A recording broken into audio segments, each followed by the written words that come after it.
Hello વિદ્યાર્થી મિત્રો, એજ્યુકટેકનો ચેનલમાં આપનું સ્વાગત છે।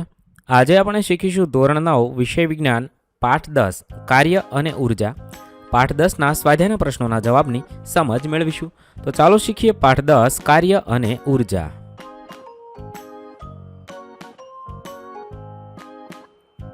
પ્રશ્ન નંબર 1, નીચેની યાદીમાં દર્શાવેલ પ્રવૃત્તિઓ જુઓ।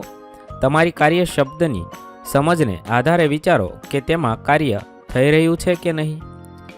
સુમા એક તળાવમાં તરી રહી છે, એક ગધેડો પોતાની પીઠ પર ભાર ઉઠાવી રહ્યો છે, એક પવનચક્કી કૂવામાંથી પાણી ખેંચી રહી છે, એક લીલા છોડમાં પ્રકાશ સંશ્લેષણની ક્રિયા થાય છે, એક એન્જિન ટ્રેન એટલે કે રેલગાડીને ખેંચે છે, સૂર્યના તડકામાં અનાજના દાણા સુકાય છે અને સઢવાળી એક હોડી પવન ઉર્જાને કારણે ખસી રહી છે। પહેલું છે, સુમા એક તળાવમાં તરે છે। હા, સુમા કાર્ય કરે છે। સુમા પોતાના હાથ અને પગ વડે બળ લગાડીને પાણીને પાછળની તરફ ધકેલે છે અને પોતે આગળની દિશામાં સ્થાનાંતર કરે છે। બીજું વાક્ય છે, એક ગધેડાએ પોતાની પીઠ પર બોજ ઉઠાવી રહ્યો છે। તો અહીંયા કાર્ય શૂન્ય છે। ગધેડો ચાલતો હોય તો બોજ એટલે ભારનું સ્થાનાંતર સમક્ષિતિજ દિશામાં થાય છે અને તેના દ્વારા બોજ એટલે કે ભાર પર લગાડાતું બળ ઉર્ધ્વ દિશામાં છે, અર્થાત બોજરૂપ ભારનું સ્થાનાંતર અને બળ બંને પરસ્પર લંબરૂપે છે। પણ ચાલતી વખતે ગધેડો જમીન વડે લાગતા ઘર્ષણ બળ અને હવાના અવરોધક બળ વિરુદ્ધ કાર્ય કરે છે। ત્રીજું છે, પવનચક્કી કૂવામાંથી પાણી ખેંચે છે। હા, પવનચક્કી કૂવામાંથી પાણી ખેંચતી વખતે પૃથ્વીના ગુરુત્વાકર્ષણ બળની વિરુદ્ધ કાર્ય કરે છે। ચોથું છે, એક લીલા છોડમાં પ્રકાશ સંશ્લેષણની ક્રિયા થાય છે। તો ના, પ્રકાશ સંશ્લેષણની ક્રિયા દરમિયાન લીલા છોડના પાંદડા સ્થિર રહે છે, તેથી તેનું સ્થાનાંતર શૂન્ય છે અને બળ પણ ગેરહાજર છે, તેથી કાર્ય થતું નથી। 5, એક એન્જિન ટ્રેન એટલે કે રેલગાડીને ખેંચે છે। તો અહીંયા એન્જિન વડે લાગતા ખેંચાણ બળ અને ટ્રેનના ડબ્બાઓનું સ્થાનાંતર એક જ દિશામાં છે, તેથી કાર્ય થાય છે। 6, સૂર્યના તડકામાં અનાજના દાણા સુકાઈ રહ્યા છે। તો ના, અનાજના દાણાઓનું સ્થાનાંતર શૂન્ય છે, તેથી કાર્ય થઈ રહ્યું નથી। 7, સઢવાળી એક હોડી પવન ઉર્જાને કારણે ખસી રહી છે। તો હા, પવનને લીધે સઢવાળી હોડી પર બળ લાગે છે અને તેનું સ્થાનાંતર પણ બળની દિશામાં થાય છે। પ્રશ્ન નંબર 2, એક વસ્તુને જમીનથી કોઈ ચોક્કસ ખૂણે ફેરવવામાં આવે છે, તે વક્ર માર્ગ પર ભ્રમણ કરીને પાછી જમીન પર આવીને પડે છે। પદાર્થના માર્ગનું પ્રારંભિક અને અંતિમ બિંદુ એક જ સમક્ષિતિજ રેખા પર સ્થિત છે। પદાર્થ પર ગુરુત્વાકર્ષણ બળ દ્વારા કેટલું કાર્ય થયું હશે? તો પદાર્થના ગતિમાર્ગનું પ્રારંભિક સ્થાન અને અંતિમ સ્થાન જમીન પરની સમક્ષિતિજ રેખા પર છે, તેથી પદાર્થનું સ્થાનાંતર સમક્ષિતિજ દિશામાં થાય છે, પણ તેના પર લાગતું ગુરુત્વાકર્ષણ બળ શિરોલંબ એટલે કે અધો દિશામાં થાય છે, તેથી પદાર્થ પર ગુરુત્વ બળ દ્વારા થતું કાર્ય શૂન્ય છે। પ્રશ્ન નંબર 3, એક બેટરી એક વિદ્યુત ગોળા એટલે કે બલ્બને પ્રકાશે છે। આ પ્રક્રિયામાં થતા ઉર્જા રૂપાંતરનું વર્ણન કરો। સૌપ્રથમ બેટરી રાસાયણિક ઉર્જાનું રૂપાંતર એટલે કે વિદ્યુત ઉર્જામાં રૂપાંતર કરે છે। પછી આ વિદ્યુત ઉર્જાના ભોગે ઉષ્મા ઉર્જા અને પ્રકાશ ઉર્જા એટલે કે બલ્બમાં ઉદ્ભવે છે। આપેલ પ્રક્રિયામાં ઉર્જાના રૂપાંતરની શ્રેણી આ મુજબ છે: રાસાયણિક ઉર્જામાંથી વિદ્યુત ઉર્જા, વિદ્યુત ઉર્જામાંથી ઉષ્મા ઉર્જા અને પ્રકાશ ઉર્જામાં ફેરવાય છે। પ્રશ્ન નંબર 4, 20 કિલોગ્રામ દળનો પદાર્થ તેના પર લાગતા કોઈ પણ બળને લીધે તેના વેગમાં 5 મીટર સેકન્ડ થી 2 મીટર સેકન્ડ જેટલો ફેરફાર અનુભવે છે। બળ દ્વારા થતા કાર્યની ગણતરી કરવાની છે।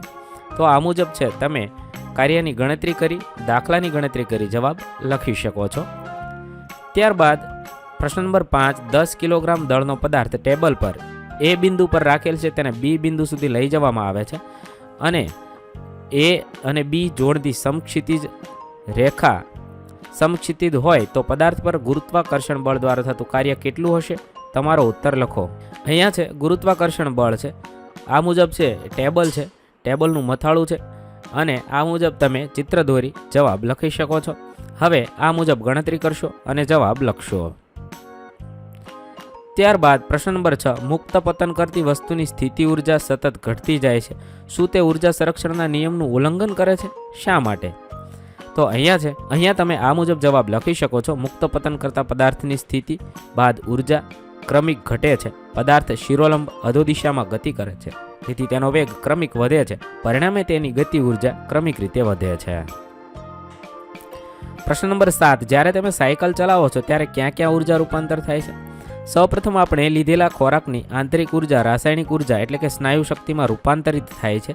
જ્યારે આપણે સાયકલનું પેડલ લગાડીએ છીએ ત્યારે આપણી સ્નાયુ શક્તિ એટલે કે સાયકલની ગતિ ઉર્જામાં રૂપાંતર થાય છે, જેના લીધે સાયકલ ચાલે છે.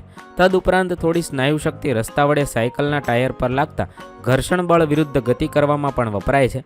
તેથી થોડીક સ્નાયુ શક્તિ ઉર્જા શક્તિ રૂપે વિખેરણ પામે છે. પ્રશ્ન નંબર 8. જ્યારે તમે તમારી બધી જ તાકાત લગાડીને એક મોટા પથ્થરને ધકેલવાનો પ્રયત્ન કરો છો, પરંતુ તેને ધકેલવામાં નિષ્ફળ થઈ જાઓ છો, શું આ અવસ્થામાંથી ઉર્જાનું રૂપાંતર થાય છે ખરું? તમારા દ્વારા વપરાયેલી ઉર્જા ક્યાં જાય છે?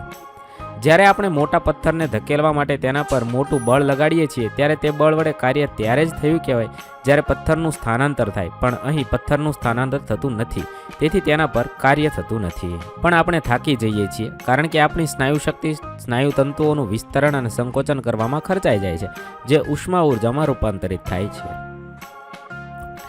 પ્રશ્ન નંબર 9. એક ઘરમાં એક મહિનામાં 250 યુનિટ ઉર્જા વપરાય છે. આ ઉર્જા જૂલ એકમમાં કેટલી થશે? આ મુજબ તમે ઉકેલ લાવશો અને તેની ગણતરી કરી જવાબ લખશો. પ્રશ્ન નંબર 10. 40 કિલોગ્રામ દળના પદાર્થને જમીનથી 5 મીટરની ઊંચાઈ પર લઈ જવામાં આવે છે.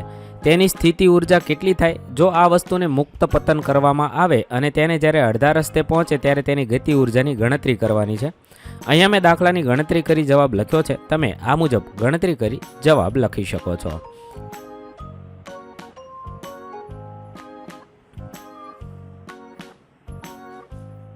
પ્રશ્ન નંબર 11. પૃથ્વીની ચારે બાજુ ફરતા કોઈ ઉપગ્રહ પર ગુરુત્વાબળ દ્વારા કેટલું કાર્ય થશે તે તમારો જવાબનું વાજબીપણું ચકાસવાનું છે.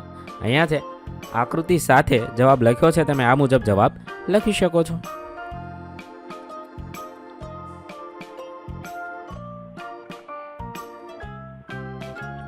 પ્રશ્ન નંબર 12. શું કોઈ વસ્તુ પર લાગતા બળની ગેરહાજરીમાં તેનું સ્થાનાંતર થશે? વિચારો. આ પ્રશ્નની બાબતમાં તમારા મિત્રો તથા શિક્ષકો સાથે વિચાર વિમર્શ કરો. અહીંયા છે તમારે છે ન્યૂટનના ગતિના પ્રથમ નિયમ અનુસાર જવાબ લખવાનો છે. મેં આ મુજબ જવાબ લખ્યો છે. તમે જવાબ લખી શકો છો. પ્રશ્ન નંબર 13. કોઈ વ્યક્તિ ભૂસાથી ભરેલ ઘાસડીને પોતાના માથા પર 30 મિનિટ સુધી રાખે છે, પછી થાકી જાય છે. શું તેને કોઈ કાર્ય કર્યું કહેવાય? તમારા જવાબનું વાજબીપણું ચકાસો. એ વ્યક્તિએ કાર્ય કર્યું કહેવાય નહીં, કારણ કે વ્યક્તિ ઘાસડીને પોતાની સ્નાયુ શક્તિના ઉપયોગથી ઉચકે છે, એટલે કે બળ લગાડે છે, પણ ઘાસડીનું સ્થાનાંતર થતું નથી, એટલા માટે એ કાર્ય કર્યું કહેવાય નહીં. પ્રશ્ન નંબર 14. એક વિદ્યુત હીટરનો પાવર 1500 વોલ્ટ છે. 10 કલાકમાં તે કેટલી ઉર્જા વાપરશે? આ મુજબ છે તમે ગણતરી કરશો. જવાબ થશે 15 યુનિટ ઉર્જા વાપરશે. પ્રશ્ન નંબર 15. જ્યારે આપણે કોઈ સાદા લોલકને એક છેડે લઈ જઈને છોડી દઈએ છીએ, દોલન કરાવીએ છીએ, ત્યારે થતા ઉર્જાના રૂપાંતરણની ચર્ચા પરથી ઉર્જા સંરક્ષણના નિયમને સ્પષ્ટ કરવાનો છે. લોલક આખરે સ્થિત અવસ્થામાં કેમ આવી જાય છે? છેવટે તેની ઉર્જાનું શું થાય છે? શું તે ઉર્જા સંરક્ષણના નિયમનું ઉલ્લંઘન કરે છે? એ જવાબ લખવાનો છે. તો આકૃતિ દોરી આ મુજબ જવાબ લખી શકો છો તમે.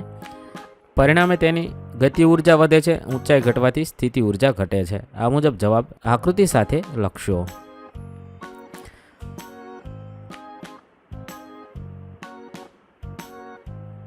પ્રશ્ન નંબર 16. એમ દળ ધરાવતી વસ્તુ એક અચળ વેગ v થી ગતિમાન છે.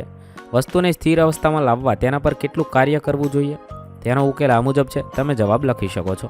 વિદ્યાર્થી મિત્રો, વિડીયો લાંબો થવાને કારણે હું જવાબ વાંચીશ નહીં. તમે વિડીયોને પોઝ કરી જવાબ લખી શકો છો. પ્રશ્ન નંબર 17. 60 કિલોમીટર પ્રતિ કલાકના વેગથી ગતિ કરતી 1500 કિલોગ્રામ દળની કારને રોકવા માટે કરવા પડતા કાર્યની ગણતરી કરવાની છે. અહીંયા છે દળ બરાબર 1500 કિલોગ્રામ છે. પ્રારંભિક વેગ છે 60 કિલોમીટર પ્રતિ કલાકનો છે. અંતિમ વેગ 0 છે. આ મુજબ ગણતરી કરશો અને જવાબ લખશો. પ્રશ્ન નંબર 18. એમ દળની એક વસ્તુ પર નીચે આપેલ દરેક સ્થિતિ માટે એક બળ F લાગી રહ્યું છે. સ્થાનાંતરની દિશા પશ્ચિમથી પૂર્વ તરફ છે, જે એક લાંબા તીરથી દર્શાવેલ છે. ચિત્રોને ધ્યાનપૂર્વક જુઓ અને બતાવો કે દરેક કિસ્સામાં બળ દ્વારા થયેલ કાર્ય ઋણ છે કે ધન કે શૂન્ય. ઉકેલ લખી શકાય. પહેલા કિસ્સામાં પદાર્થ પર લાગતું બળ અને તેનું સ્થાનાંતર પરસ્પર લંબ છે, તેથી અહીં પદાર્થનું સ્થાનાંતર બળની દિશામાં થતું નથી, તેથી થતું કાર્ય 0 છે. બીજા કિસ્સામાં છે પદાર્થ પર લાગતું બળ અને સ્થાનાંતર બંને એક સમાન દિશામાં છે, તેથી કાર્ય ધન છે. અને ત્રીજા કિસ્સામાં લાગતું સ્થાનાંતર બળ અને સ્થાનાંતર વિરુદ્ધ દિશામાં છે, તેથી થતું કાર્ય ઋણ છે. પ્રશ્ન નંબર 19. સોની કહે છે કે કોઈ વસ્તુનો પ્રવેગ શૂન્ય હોઈ શકે, પછી ભલે તેના પર ઘણા બધા બળ કાર્ય કરી રહ્યા હોય. શું તમે તેની સાથે સહમત છો? કેમ? જવાબ લખી શકાય હા. જ્યારે પદાર્થ પર લાગતા ઘણા બધા બળોનું પરિણામની બળ શૂન્ય હોય ત્યારનો પ્રવેગ શૂન્ય હોય છે. પ્રશ્ન નંબર 20. 500 વોટ પાવરના એવા 4 સાધનો દ્વારા 10 કલાકમાં વપરાતી ઉર્જા કિલોવોટમાં શોધવાની છે. આ મુજબ તમે ઉકેલ લાવી શકો છો, જવાબ લખી શકો છો. પ્રશ્ન નંબર 21. મુક્ત પતન કરતી એક વસ્તુ જમીન પર પડીને સ્થિર થાય છે, તો તેની ગતિ ઉર્જાનું શું થશે? જ્યારે પદાર્થ મુક્ત પતન કરે ત્યારે તેની ગુરુત્વીય સ્થિતિ ઉર્જા ગતિ ઉર્જામાં રૂપાંતરિત થાય છે. પદાર્થ જ્યારે જમીન પર પડીને સ્થિર થાય છે ત્યારે પદાર્થની ગતિ ઉર્જા ઉષ્મા ઉર્જામાં ફેરવાય છે, ધ્વનિ ઉર્જામાં ફેરવાય છે. પદાર્થની સ્થિતિ ઉર્જા સંરચનાને લગતી જમીનની સ્થિતિ ઉર્જામાં ફેરવાય છે, કારણ કે પદાર્થમાં વિકૃતિ ઉદ્ભવે છે તથા જમીન થોડીક દબાઈ જાય છે. અહીં આપણા પાઠ 10ના પ્રશ્નોના જવાબ પૂર્ણ થશે. વિદ્યાર્થી મિત્રો, ધોરણ 9ના વિજ્ઞાન વિષયના તમામ પાઠના પ્રશ્નોના જવાબના વિડીયો આપણી ચેનલ પર ઉપલબ્ધ છે, જે તમે ધોરણ 9 વિજ્ઞાન સ્વાધ્યાય નામના પ્લેલિસ્ટમાંથી મેળવી શકો છો. પ્લેલિસ્ટની લિંક વિડીયોના ડિસ્ક્રિપ્શનમાં આપેલી છે. થેન્ક યુ દોસ્તો. એજ્યુકટેકનો ચેનલ તરફથી વિડીયો નિહાળવા બદલ આપનો આભાર. આવા બીજા વિડીયોઝ નિહાળવા માટે અમારી યુટ્યુબ ચેનલ એજ્યુકટેકનો અત્યારે જ સબસ્ક્રાઇબ કરો. આભાર દોસ્તો.